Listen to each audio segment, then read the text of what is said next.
Ya, selanjutnya di tengah tantangan ekonomi global dan ketidakpastian geopolitik, Komisi 11 DPR RI meminta penguatan dan optimalisasi program-program prioritas pemerintah yang dinilai mampu menumbuhkan perekonomian secara nasional.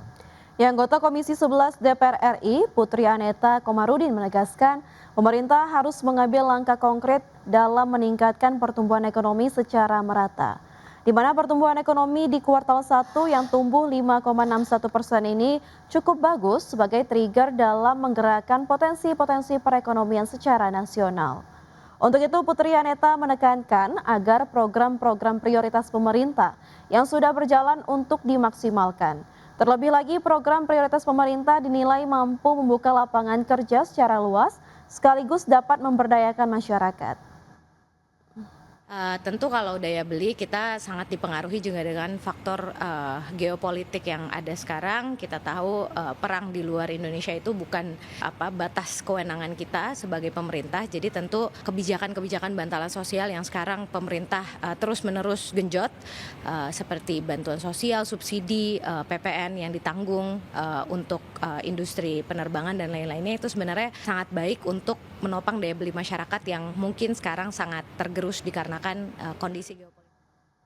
Indeks keyakinan konsumen April 2026 tercatat naik ke level 123. Ya, hal ini menunjukkan optimisme ekonomi. Kenaikan terlihat di kelompok pengeluaran di atas 4 juta rupiah dan usia 20 hingga 60 tahun.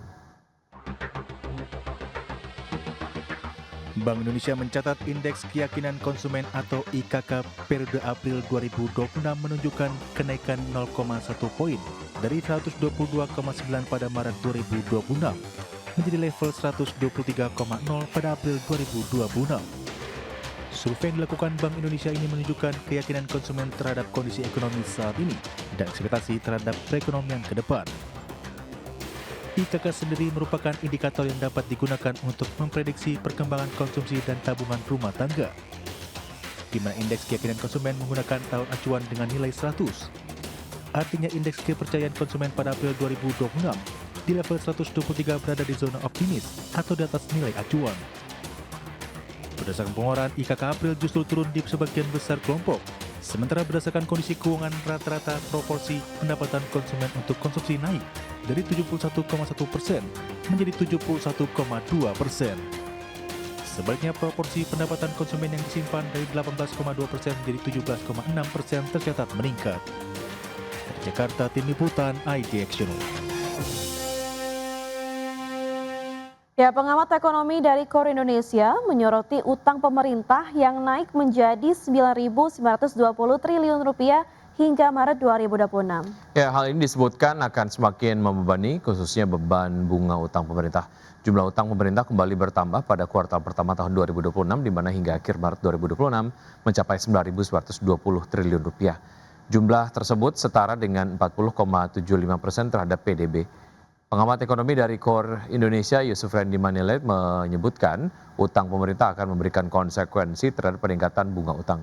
Berdasarkan data, rasio bunga utang terhadap penerimaan di Indonesia hanya 14% dan mengalami lonjakan menjadi 16% di tahun 2026 ini.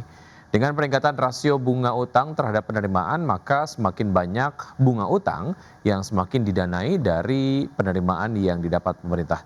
Terlebih penerimaan pajak terbilang stagnan sebesar 10 hingga 11% dalam beberapa tahun, sehingga harus diwaspadai pemerintah untuk membayar utang.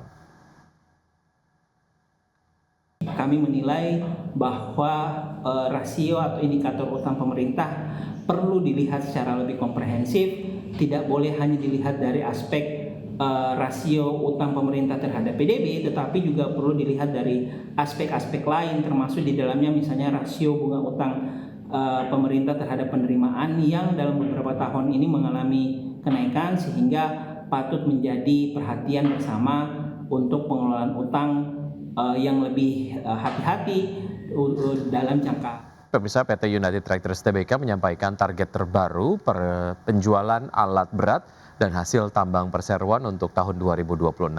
Ya, Corporate Secretary United Tractors Ari Setiawan menjelaskan bahwa perseroan melakukan revisi terhadap sejumlah target penjualan pada tahun 2026, imbas dari penurunan RKAB yang berdampak pada bisnis perseroan. Target penjualan Komatsu direvisi menjadi sekitar 4.000 unit, produksi batubara dan overburden removal PT Pama Persada Nusantara juga turun sekitar 15-17%. Kemudian penjualan batubara melalui PT Tua Turangga Agung turun menjadi sekitar 9,6 juta ton tahun ini.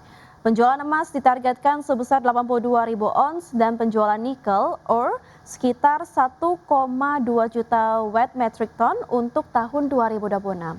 Sebelumnya Presiden Direktur United Tractors Iwan Hadiantoro mengatakan tahun 2026 menjadi tahun yang cukup menantang bagi perseroan baik dari aspek eksternal, geopolitik hingga perubahan regulasi. Ia memperkirakan kondisi menantang bagi perseroan masih akan berlangsung setidaknya sampai tahun ini.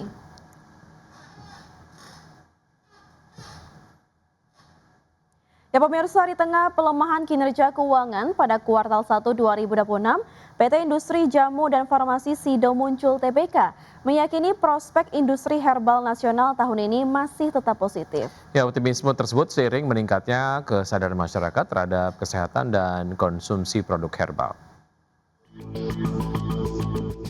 PT Industri Jamu dan Farmasi Sido Muncul Tbk mencatat pelemahan kinerja pada kuartal 1 2026, baik dari sisi pendapatan maupun laba bersih.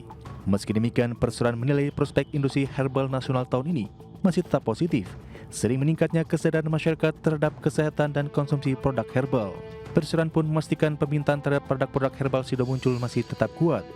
Produk tolak angin bahkan disebut masih memimpin pasar herbal nasional dengan pangsa pasar sekitar 72%. Di tengah tekanan jangka pendek, Sido Muncul tetap optimis terhadap prospek industri herbal sepanjang tahun 2026. Perseroan menilai tren konsumsi herbal di Indonesia masih akan terus berkembang. Namun demikian, sejumlah tantangan masih membayangi industri herbal tahun ini, mulai dari daya beli masyarakat yang lebih selektif, hingga kenaikan biaya operasional seperti kenaikan biaya kemasan, energi, logistik, serta volatilitas global. Dari sisi kinerja keuangan hingga 31 Maret 2026, pendapatan Sido tercatat sebesar Rp640,5 miliar, atau melemah hingga 19% secara tahunan. Sedangkan laba bersih menyusut menjadi Rp147,213 miliar per kuartal 1 2026. Berbagai sumber untuk iDirectional.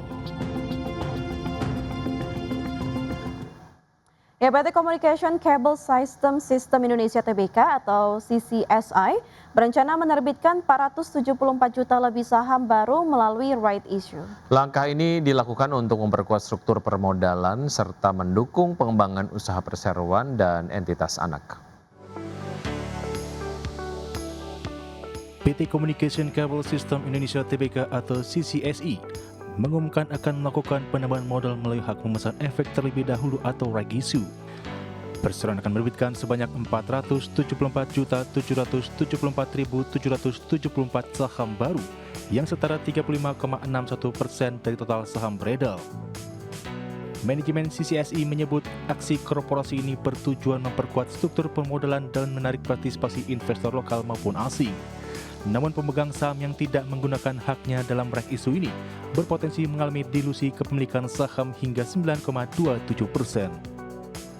Seluruh dana hasil right issue setelah dikurangi biaya emisi akan digunakan untuk pengembangan usaha dan modal kerja perseroan maupun entitas anak. Rencananya persetujuan aksi korporasi ini akan dimintakan dalam rapat umum pemegang saham luar biasa pada tanggal 17 Juni 2026. Berbagai sumber untuk iDirectional.